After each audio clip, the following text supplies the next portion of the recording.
Welcome back to MOMnation Unscripted. Now, a word from our sponsor. Hey y'all, Katie here, founder of MOMnation and owner and operator of Team EvoAZ at eXp Realty, your go-to gal for anything real estate in the state of Arizona. I am the sponsor of today's show. I will link my page and information in the show notes so you can quickly and easily get in touch with me should you need anything real estate, any advice, or maybe you're looking to get into the business. I sure hope you enjoy today's show. Thanks for listening. Hi. Now. It's still saying preparing, so I never know, but I swear we're on because this always happens to me. Yep, here we go. All right. We are now live. It is us. It is Cheri, Jeni, and Katie. Unfortunately, Beth could not be with us on MOMnation Unscripted today. She had some other things that she needs to take care of, but it's always nice to see you lovely ladies. How are you doing today? I am excellent. It's good to see you. Again. It's been a long time since I've seen your faces. Yes. Like after a rejuvenating weekend. Yes. So speaking of that weekend, thank you guys so much for spending a little bit of time with me. It was so much needed. Every mama out there needs to have a couple of friends that she can tell everything to and totally trusts and can laugh with and cry with and be silly with and all of that. And you two are definitely that for me. So thank you so much. It was a good weekend, wasn't it? Yeah. I needed that so badly. And it's funny because I was just kind of in this funk, and sometimes you don't know, and you're in the funk while you're in the funk until you come out of the funk. And then you're like, oh, wow, I was kind of, the past couple of weeks were a little bit hazy and I felt, I don't know, just not myself, but I got my groove back. I'm feeling much better. I needed that time with you ladies, and it was an awesome time. It was. I feel the same way, like tackling work and school and kids and everything. And I'm just like, okay, Mondays are like dreaded recently. Like I'm just like, oh, I like my job, but it's like that routine and everything. So this morning I was like, I got this, So. Yep. And I don't even know what it really is. Like, what about, so we went to Vegas, everybody, and we planned this a long time ago, like maybe right when COVID started, and we thought, oh, it'll be over by July, August. No, of course it'll be over. September, it'll definitely be over by September. Right. Well, so since we were booked and paid and everything, we grabbed a handful of masks and our sanitizer and all of that good stuff, and we headed out. Well, when we got there, we found out, I don't know, did you know this? I didn't even think to inquire that pretty much everything in Vegas was closed.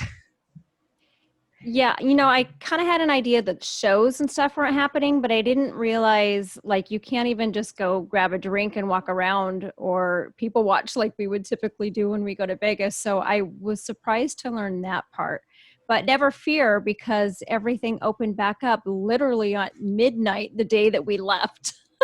Right. So right? Perfect timing we have. So wonderful. But yeah, it's really strange to be in Vegas and to have no shows. And, obviously there's tons of bars and kiosks and all of that all around. And you couldn't get anything. You couldn't even get one of those famous Las Vegas big long things that you wear around your neck. Like you couldn't even get those things. Yeah, the yards without going somewhere where maybe they had them, but you had to order food as well. So it was kind of funny. Cheri, when you guys were at the pool, Jeni and I were walking around. We're thinking, okay, we're going to go grab a drink, and sit down and just, shoot the breeze. And we had to end up going to Dick's, which we had to wait like a half hour to get into, right? And we had to order food, which was the funniest thing. Like you couldn't just sit there at a table and, order a drink. You had to get some food. So we got French fries for the waiter. I don't know, maybe he ate them after because we didn't even touch it. Yeah, we didn't touch them because it's funny, as we had just left brunch, so we were certainly not hungry, but we were like, what's the cheapest thing you have on the menu, because we had to have a food order on the tabs. And he said for a while they had food that they brought out, it was almost just like a prop, like nobody intended to eat it, but they knew they had to order the food. So yeah, it was like a $3 order of French fries that we had to order.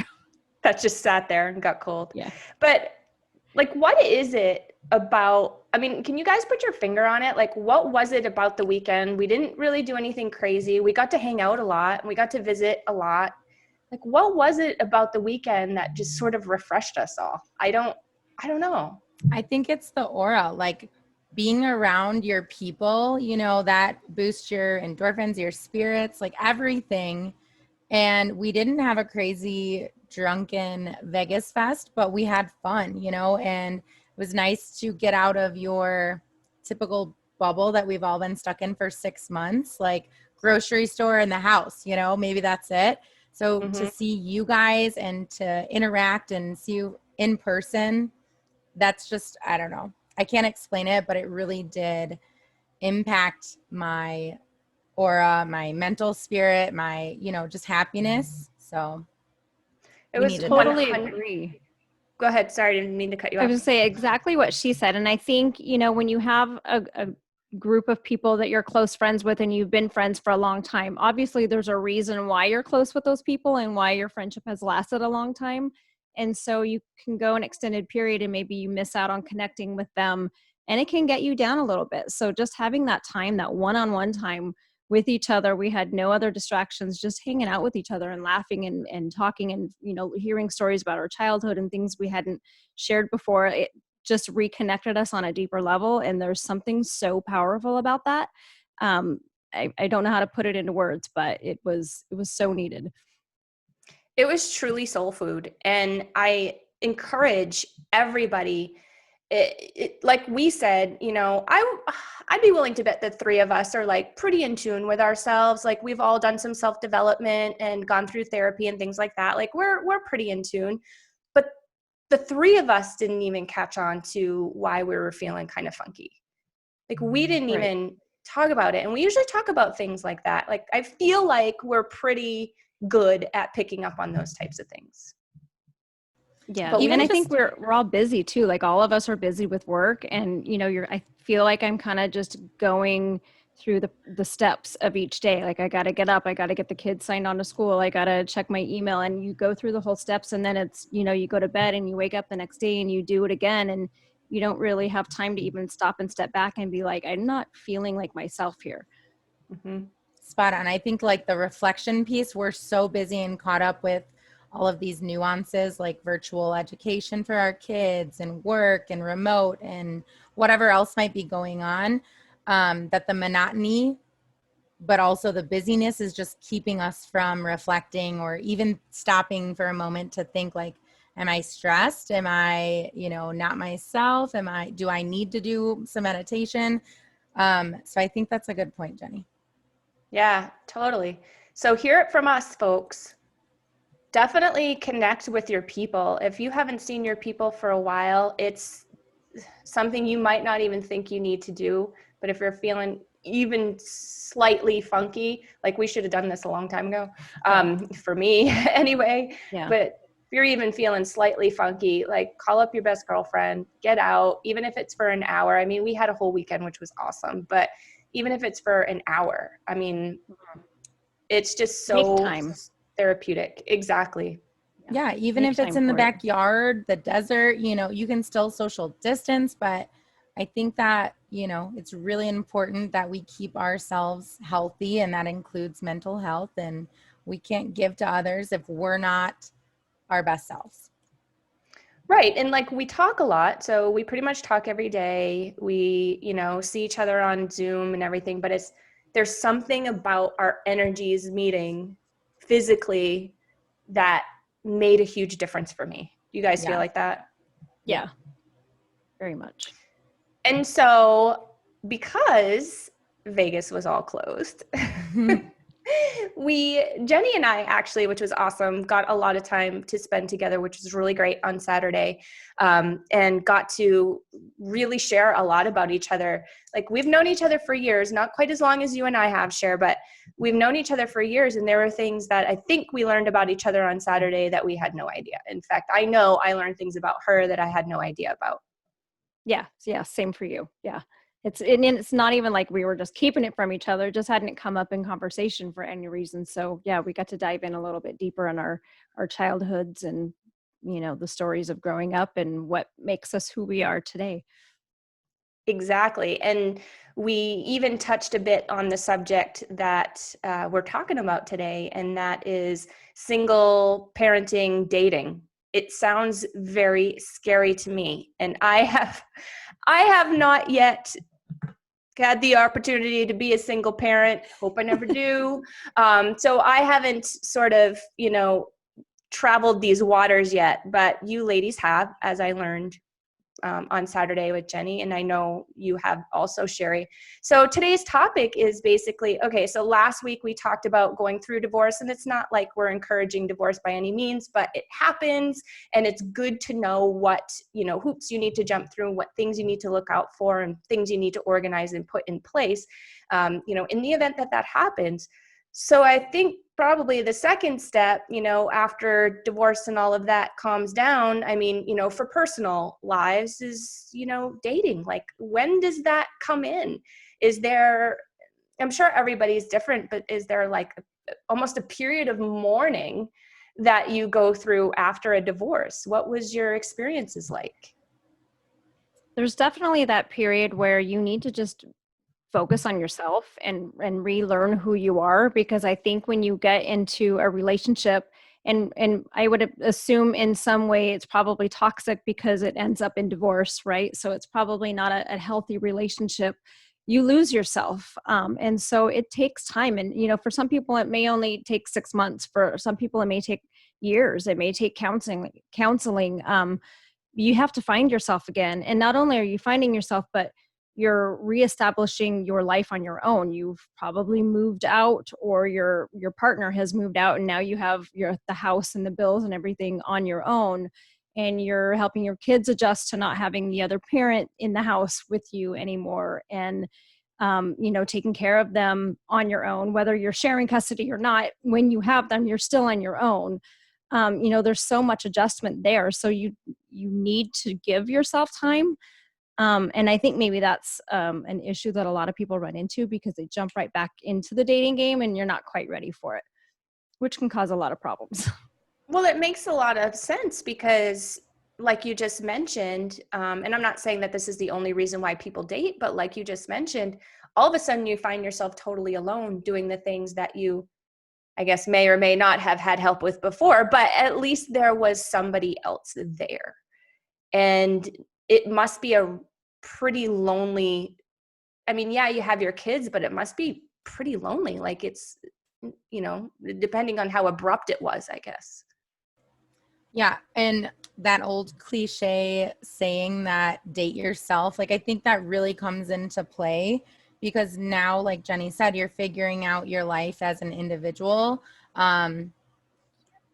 This was the case for me. I had kind of lost who I was. And so I had to reestablish that. And I think that was really important to me, because I had a really messy, really bad divorce, and I never wanted to go through that again.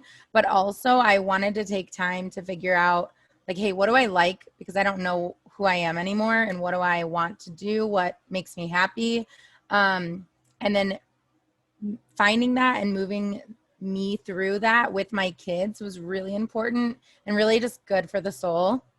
The other thing that I wanted to make dang sure of is, what are my standards? What are my must? What, like, before I jump into dating, I want to know, who am I actually looking for? What do I need? What are my deal breakers?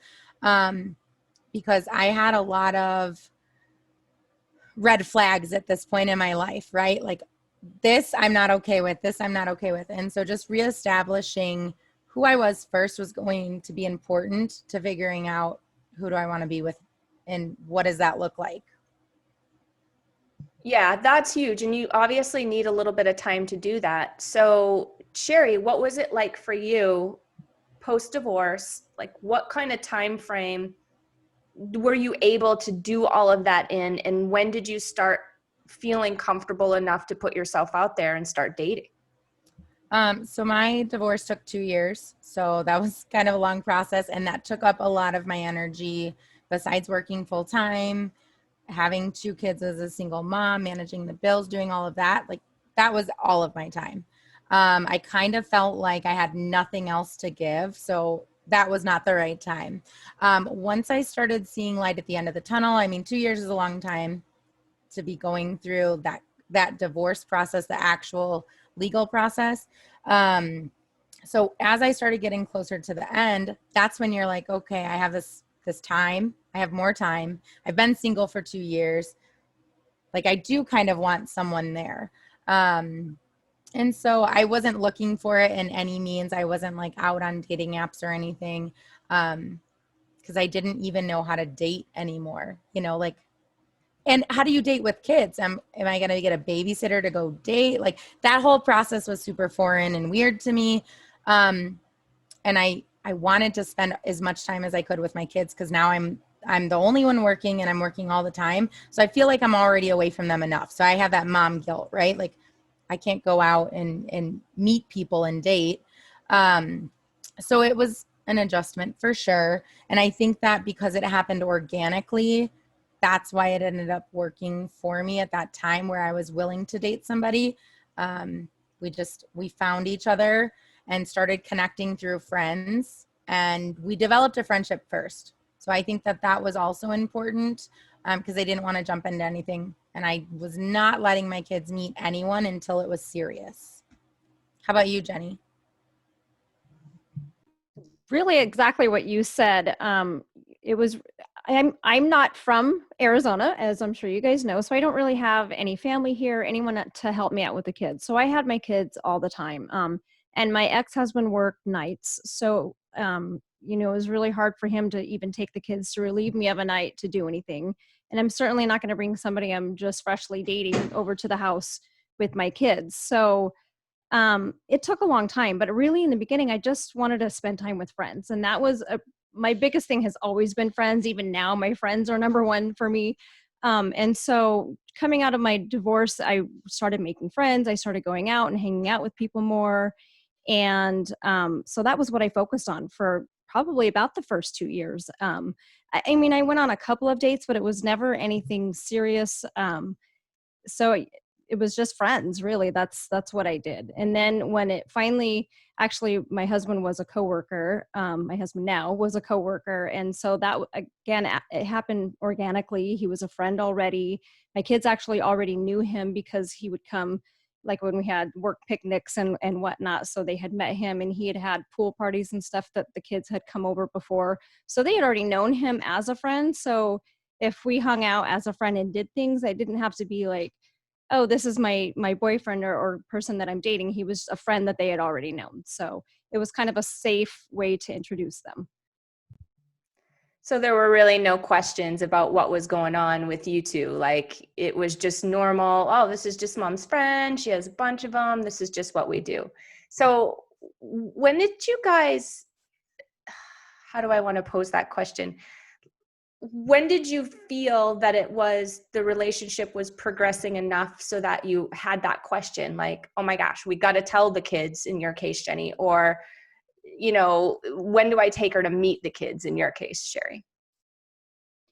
For me, I don't even remember a point when I actually was like, hey, we're together. I don't even really remember that happening. I think just in time, you know, so he would always invite us over, and maybe we just kind of started. He had already done his pool parties and things that we had been invited to, but as he and I started dating, of course, he would invite us over more. And so I think, after every weekend Phil's having a party or a barbecue or whatever, and we were going and hanging out, I think they kind of figured it out on their own, like, gosh, mom's spending more and more time with this person's house. But we were really never together in front of them. We just might be going to his house, or he would take us to a baseball game, or we'd do things together, but he was still just my friend. But it was probably, I feel like it was like Halloween-ish time, and we'd started dating in like May or so. So it'd probably been about 6 months or so. And that's kind of when we stopped, hiding it. But I don't really remember having a talk with them, or if maybe they were like, is he your boyfriend? Like, I don't really remember how it happened, to be honest, but obviously they figured it out. If not, kids, me and Phil are together. If you haven't figured it out yet. That's funny. Figured it out through the podcast. Right? Here you go, kids. So mine was a little bit different because, like I said, we met through friends and we started on the friendship level. And then we were also long distance. So that created a different element. I didn't have to worry about that. But I think that for me, it was important to move on to the next, like to somebody else that could be a potential, to really kind of dive into the friendship part. Like, can we even be friends? Because like the whole lusty part isn't always there, right? In relationships, we're all like, that's not always the biggest thing. So I wanted to make sure, can I be friends with this person? What does that look like? And then also really important is, I already knew no matter what, I didn't want my kids meeting somebody that would be in and out of their lives. So because it was long distance, I think it was 6 months before we even met. And then at that point, you know, it was progressing to a relationship. My kids were able to meet Vinny in person with family. So we went and did a huge family event in Texas, and Ariana's family was all around. So it was really, really big. And so it wasn't like all the focus is on this, right? It's like, hey, this is my friend, you guys can meet. And it was just that in the beginning. And so I think it was close to 8 months before they were like, hey, mom, you're always on the phone with Miss Vinny. Like, what, you know? And so then my kids were very small. So my oldest one, you know, have age appropriate conversations with them. My littlest one was only like 3. So, you know, she didn't really understand. She just loved to say, hi, Miss Vinny on the phone all the time, like FaceTime. So thank God for FaceTime and technology. And then my now spouse, my now wife, deployed. So it was mostly all just communication to them over the phone and FaceTime. And then, of course, that whole 9 months that she was gone, then, I mean, at that point, I knew, hey, this isn't just date. Like, this is going to be something more. And so I did talk to them, and it was actually really cute. So my kids used to call me Mommy Nut. And then Baby Nut was Peyton. So they just, one night, Peyton asked, can I call Miss Vinny Daddy Nut? And it was so weird that she said daddy anyway. And so we're on FaceTime. She looks at me and I look at her, and at first I didn't know what to say. And then we both just said, yeah. And so from then on, they knew like this was just someone in their family that was going to be there for the long run. I love that. That is so cute. So, because my next question was, or still is, how, for both of you, how accepting were your kids? Because you both had 2 kids at the time. So, like, how did that go? Were they skeptical of the newcomer, or were they like all in, or how did that go? I feel like my kids, I feel like they were all in, but at the same time, you know, Phil didn't put up with any crap. So, you know, he'd be like, no, you have to, you know, pick up after yourself. You have to help out around the house. You have to help out with things. And I think they were kind of like, well, that's not fun. So he made it real right from the beginning. You know, if you're going to come over, you got to pick up, you got to help, you know, put the stuff in the trash, or, you know, put your dishes in the sink. Like, so, I feel like they liked him because we did a lot of fun stuff, but I feel like in the back of their head too, they're probably like, man, he's really strict, wanting to get away with a lot more.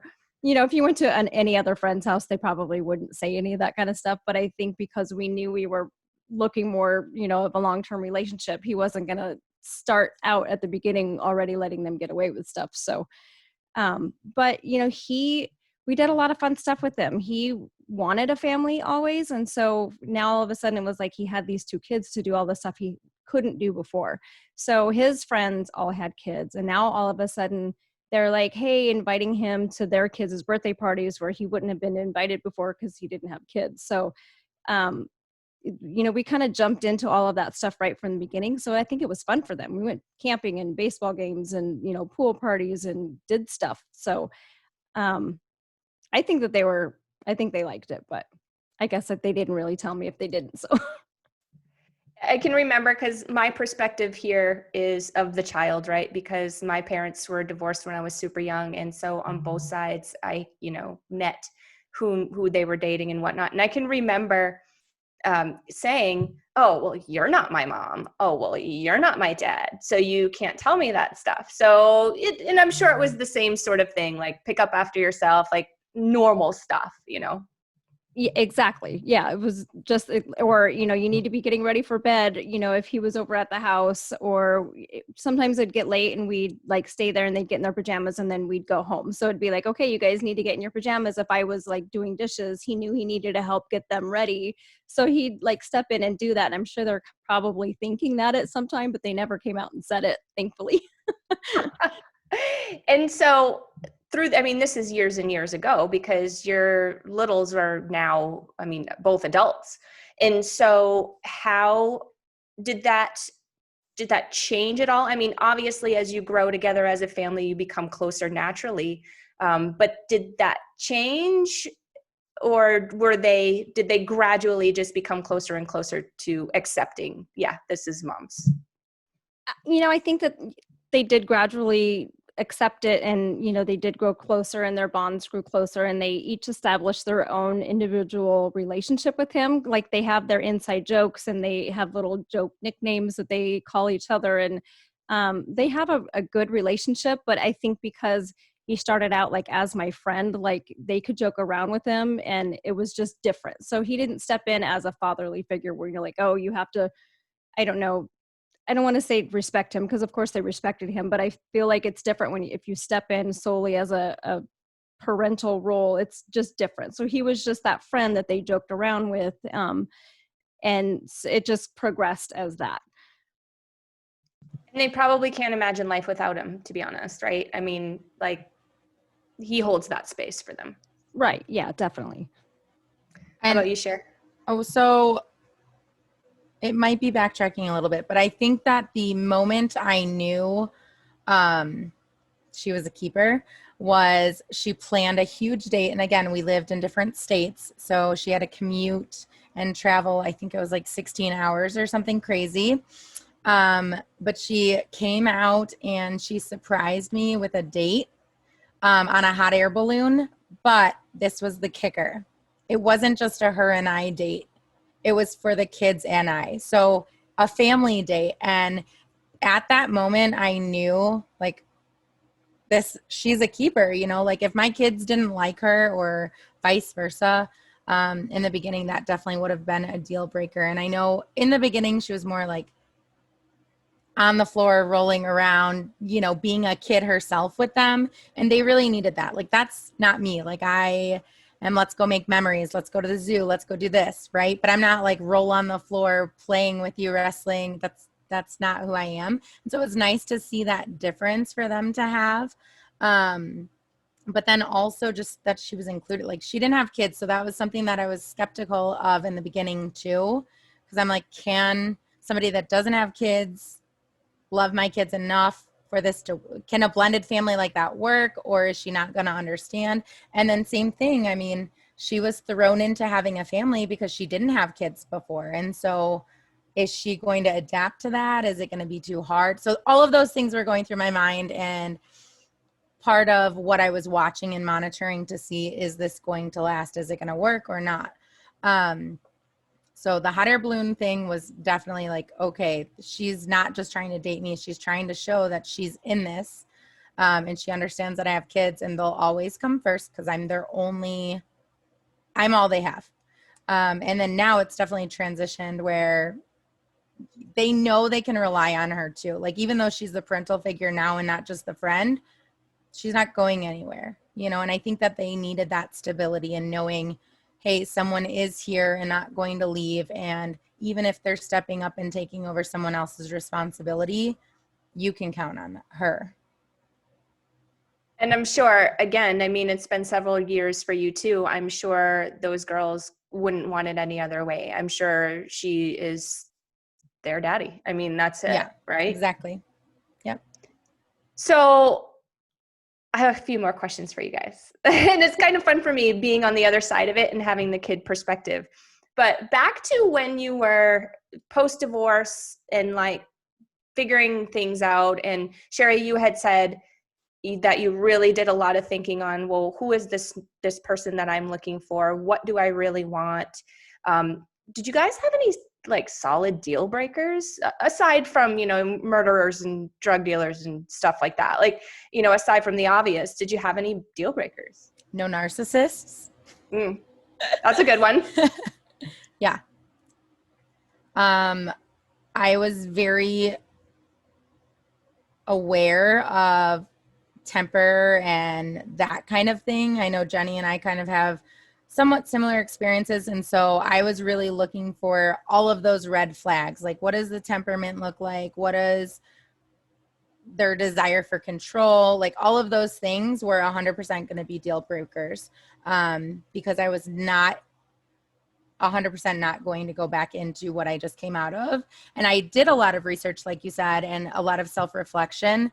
And people from domestic violence survivors, they tend to find those people find us, I don't know, but like we're more susceptible to getting into another relationship like that, right? Right. And so I was very aware of that and doing the research, and I said, no, it's not going to happen again, no matter what. And so I was really looking for those things and for the kids, because like I said, that's definitely a deal breaker. Now, I did say, hey, I don't want a smoker. Vinny smoked. I had cats. She had said, I had a cat at the time. She had told herself, like, I'll never date somebody with a cat. We let those slide clearly. And thankfully so, but I just think that's funny that those two things were quote unquote deal breakers, but they ended up not being. I also think it's funny, side note, that you throw a 2-year-old in the mix that likes cats, and now all of a sudden somebody's going back on that I hate cats thing. Oh my God, that's hilarious. See, this is why you guys are my best friends and you know stuff, right? So Vinny hates cats and has from the beginning. And it's really funny because one of the times in the beginning when we were talking, I had sent her a picture of me with my cat at the time. And so that was like, to her, she told me later, like, ugh, but I still was talking to you because I really liked you. Now the fact that her baby is obsessed with cats, she's like, well, maybe I'll get her a Scottish fold, but that's the only kind of cat. So it's funny. Yeah, you're going to end up with a freaking dumpster diving tabby cat before you know it. Oh, Lord. She's not even going to care. That's funny. That's so funny. Same question to you, Jeni. What were your deal breakers and how did you work through that? Well, very similar to Cheri, because our ex-husbands are very similar, and with the controlling and all of those same issues. So obviously looking to avoid all of those things. But I don't know that I really knew. I just wanted somebody that was easygoing and, was fun to be around. Like, life is short and I don't want to waste it being unhappy with somebody who's just grouchy all the time. But as I started dating people, I feel like my list of deal breakers grew, because you see, even just meeting friends, even if it wasn't somebody you're dating, but you're looking at them. And I feel like when you're a single mom, you're kind of always just like watching people and observing, and you're like, okay, I could never date somebody like that. Or the list grew. But so I actually have a story. I dated this guy. He was one of my good friends. He was her boyfriend's friend. And so I'm like, oh, well, they know him, so he must not be, a psycho. So we dated maybe like 3 times. It lasted a whole 2 weeks from the day that I first met him to the last time that I ever spoke to him. And he ended up being crazy. He ended up stalking me. I had bought a second car. I was going to buy it. I talked to the person selling it and they were letting me take it for a couple of days to see if I wanted it. So I had a new car parked in front of my house, and he'd drive by and send me a text and be like, who's at your house? And ended up breaking into my house and stealing things. He ended up After 2 crazy. weeks? After 2 weeks, crazy pants. So I'm from a small town, very, very small town, where everybody knew everybody. I really hadn't dated before, like people in a city where you don't know the other person and you go out on a date to get to know each other better. That didn't exist where I'm from, because you grew up with all of these people, right? So it just really realized, like, this is serious and it's really scary, and I'm putting my kids in danger exposing them, or if I ever brought somebody to my house and now they know where I live and they could break into my house like they did. So it was really scary. And so honestly, my biggest deal breaker after that was I'm not dating somebody that I don't already know. If it's not a coworker that I've gotten to know for a long period of time, or a friend that I actually know. He was the friend of a friend, so I thought that was good enough, but it wasn't. I needed to actually feel out their craziness level myself before I would even consider it. And so that kind of upped the game, or maybe tightened the ropes a little bit, because I wasn't going to consider pretty much anyone. If I didn't know you, it wasn't happening. And so that's where Phil and I had worked together for several years. So it just was easy. I trusted him already. I knew he was stable. I knew he wasn't, going to stalk me or break into my house if it didn't work out. So that was a game changer, that little experience. Well, Stage and that 5 makes, clinger. seriously, I mean, that's Yeah. crazy. And that makes a great case for what you ladies said in the beginning about, like, okay, give it some time, wait, see, because people eventually are going to show their true colors, right? And 100%. like, right. So imagine if you would have not given yourself that time to reflect on that and take it a little bit slow and jumped in, and like, now all of a sudden he does know your kids, let's just say, and now you have even bigger problems, right? Right. Yeah, because that hurts them and it impacts their emotion, their stability, all of that, So it's not, when you're dating as a single parent, it's not just you have to worry about, you have to worry about your kids in every Exactly. And capacity. every capacity, and coming from the perspective of a child and having, grown up this way. And I don't really know, because I was so little, I don't really know what my parents' situations were, or how much time they waited, or what deal breakers they had, or whatever. I don't know those things as a child, but I do know that I met some people in my life that were introduced to me as, my parents' at the time significant other. And, it really sucked ultimately, because I grew close to them and I developed a relationship with them. And then all of a sudden they weren't there anymore. And that has been incredibly hard. I mean, I can think of two in particular, one on each side. They each had one that they brought into my life, and I fully accepted. Of course, I went through the "you're not my mommy, you're not my daddy," the normal kid stuff. But I ended up accepting and growing very close to. And these two people, these two individuals, they'll know who they are when they watch this, had a huge impact on my life. And, what was really hard for me, I didn't bring the tissues, you guys, they're over there. What was really hard for me as a child was, okay, so now you're coming into my life, and my mom or my dad is all like, accept this person, like as if they are your step parent or whatever. One of them even became a step parent. But then once they go away, like, they're just out of your life, and you're supposed to just move on. Well, or you have to pick your parent and not them, because that's your parent, blood. Exactly. But I think it's a double-edged sword. I can 100% see where you're coming from, but then on the other side, like the extreme side, you never know if a relationship's going to last forever, even if you get married. So I think it's important to do your due diligence. And same thing, like, I don't know how long they waited, but even marriage can end. And so just determining, I think you just need to make sure that it is progressing to that point, not just after a couple months, hey, here's this person, or don't get into that serial dating and serial introduction to your children. Like, that's terrible. And then they're going to have trust issues, because you're bringing somebody in and then they're gone, and then bringing someone in and they're gone. So now the kid doesn't have any stability, Right. And I think, go ahead. Sorry, what I was going to say, to piggyback off that, is that anybody who is dating someone new and the relationship doesn't work out and your kids have met that person, take into consideration your kids' feelings, and that maybe going cold turkey and never seeing that person again is really going to hurt them. And maybe allow the other partner to visit them, or, you know, come visit, or I don't know what your relationship is, but, you know, take them to lunch or do something so that your kids aren't hurting and feeling like they've been abandoned, and which I would imagine can do some damage.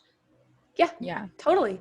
And I feel, and again, I haven't been through this, only on the child level, but maybe part of your deal breakers, it's a good idea to say to yourself, am I cool with allowing my child to have a relationship and actually facilitating that like I would their dad or their mom? Like, am I cool with having this person potentially in my life for the rest of it? Because even if we don't end up together. exactly. Am I okay with having them have a relationship with my child? I think that's a good question. Yeah. And I personally, if I were to go through it, knowing what I went through as a child, this would be something that I would strongly consider, because you're right, Cheri. I mean, obviously it didn't work out with their parent. So yeah, things change, people change, relationships begin and end, but being cool with having them in your life essentially forever, I think is an important decision to make. And then, and I don't know how it was for you guys during your divorces and things like that, but you know, for me, my parents didn't really have very nice things to say about each other. It was kind of sad, really, growing up like that. No offense to both of my parents, they did extremely well with what they knew they had, and I love them both and appreciate them both. But then that started to happen with the significant others that came and went. And that was really damaging and really difficult, because it's like, you know what? I love that person. I had fun with that person. I looked up to that person. That person guided me. They didn't do that to me. And I didn't have that fight. I didn't have that falling out. That wasn't me.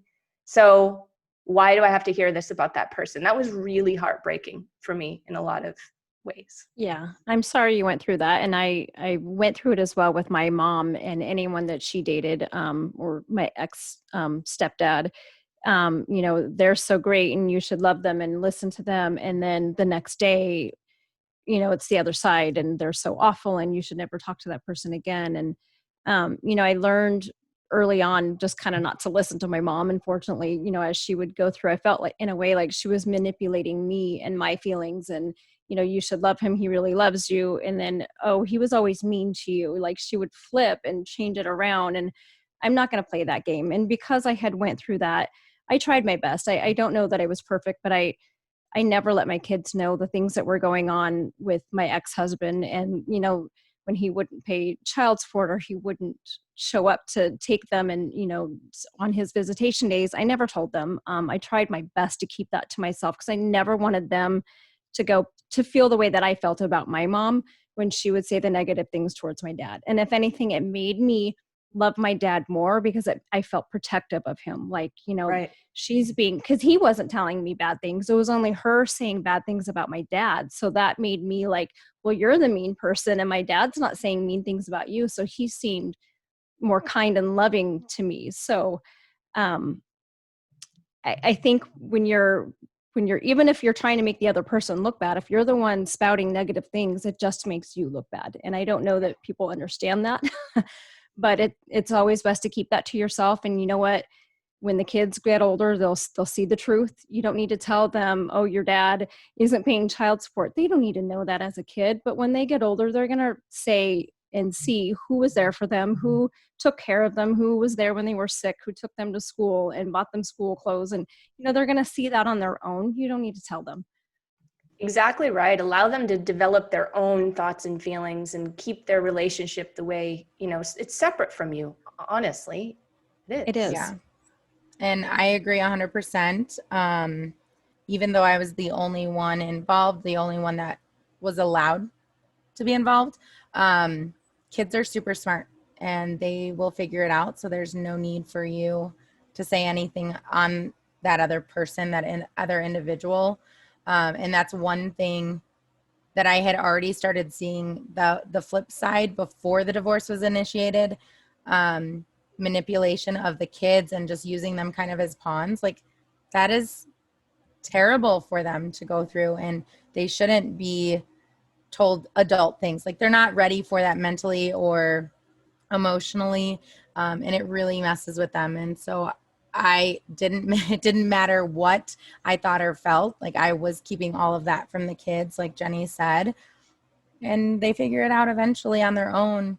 And that has always been our stance. Same thing with, we have my oldest, I'm so close with her stepmom, and that has been amazing. And I can't imagine it any other way. But as adults, when we feel hurt or start that toxic relationship or blended family or whatever, it's not only bad for us, but it's bad for our children. So I love that we have that blended family and that good relationship. So hopefully we can talk about that on another episode. Yeah, we absolutely need to talk about that. That's a huge topic. Okay, guys, last question for you both. Trying to think of how to pose this. How do you guys handle discipline? Like, once you went through and you were like, okay, we're an item, kids, here we are, it's us two. Like, how did discipline go? Did it start small and then did you allow your spouses to discipline your children, or like, how did that go? It's actually where my husband and I would butt heads, because he jumped right in. Like if I was not home or ran to the store or whatever, and he had the kids and I don't know, they got in an argument with each other, he would lay whatever discipline he felt was appropriate on them. And then I'd get home and be like, well, that was a little bit harsh. But, he didn't have kids. And I think it's so different when you have kids and you know their personalities really well, and you've had them since they were literally born and grown up, where he came in and they were 3 and 7. It's much different. And so I felt like he was a little bit too strict with some things. And I'd be like, so I wouldn't always agree, but then I can't go and overturn his punishment, because then that takes away his authority and makes him look bad.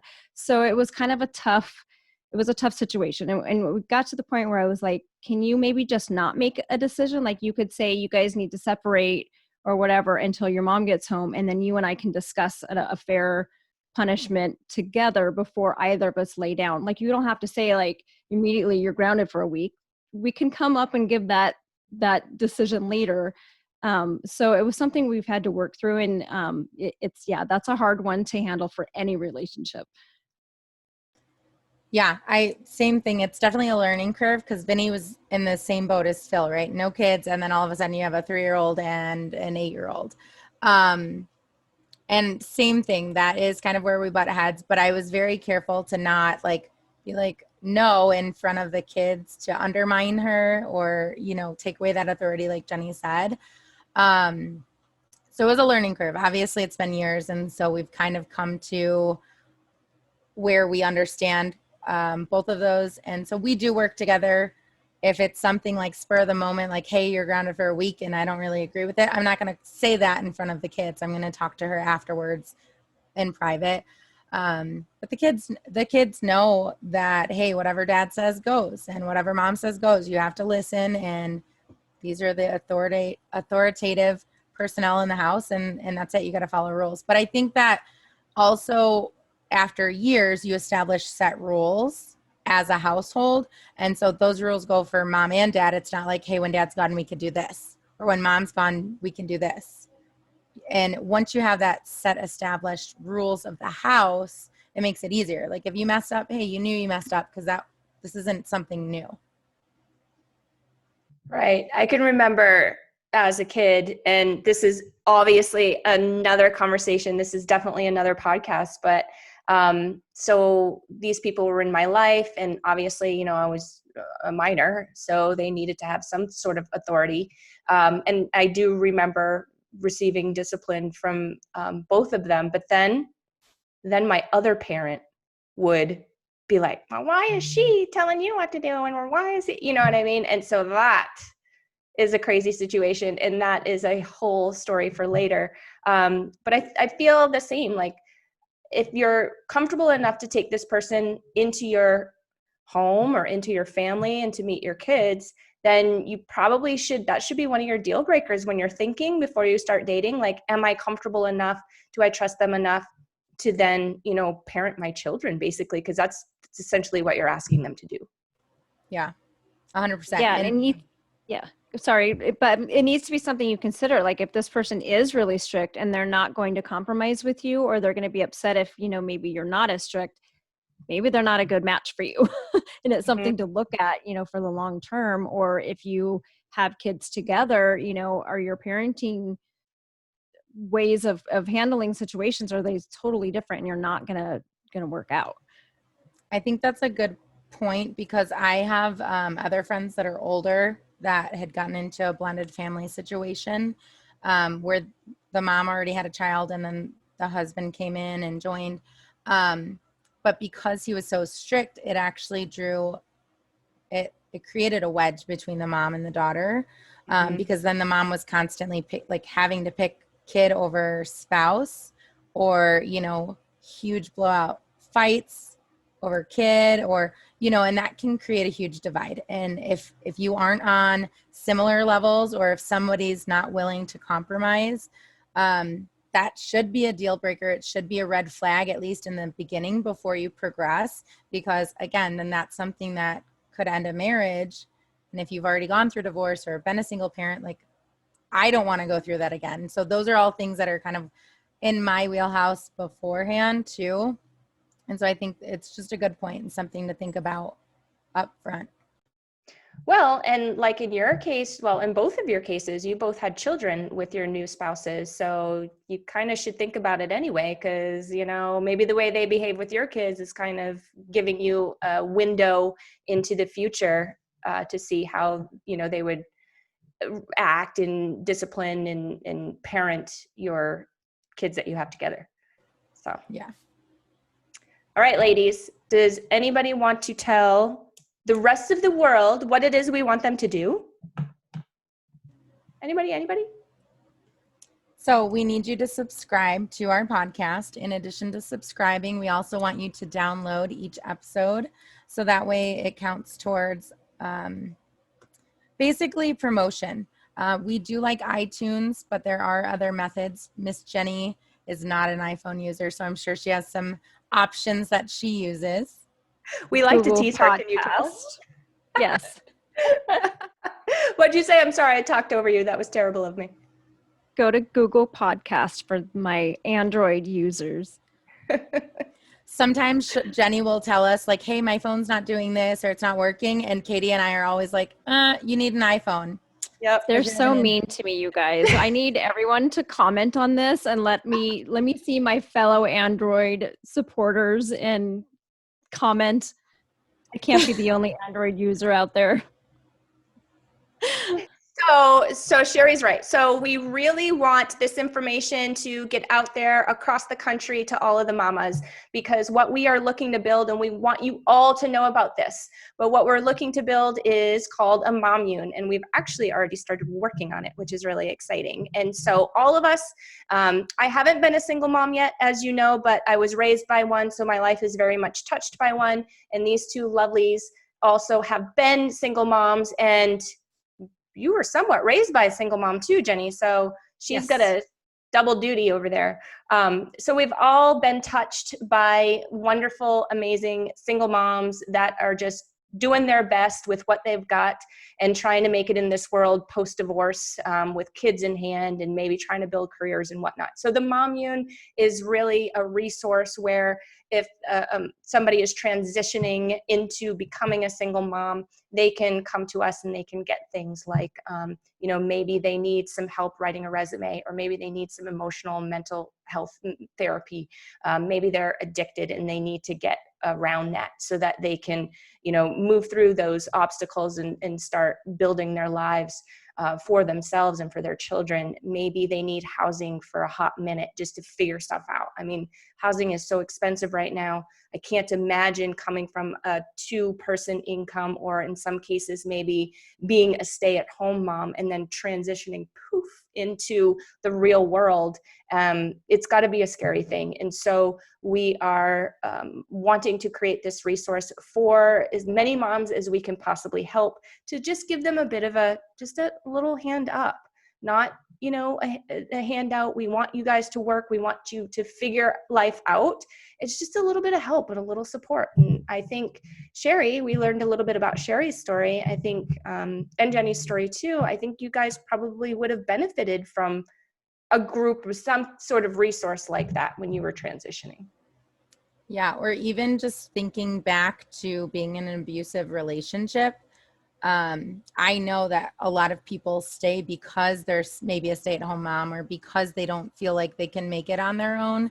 And so being able to help someone leave a situation like that, I know that that is huge and very important to me. Absolutely. So please, please, please share, put this in the hands of a mama that you think might really need this information right now. I can't believe it, but it's already episode 14 of season 3 today. So next week is our last episode of season 3, and then we will be back for season 4 in a couple of weeks. So, all right, ladies. Well, thanks so much. It was nice talking to you today. It was good to see you guys. All right. Yes. Bye. Bye. Have a great day. Bye. You too, guys.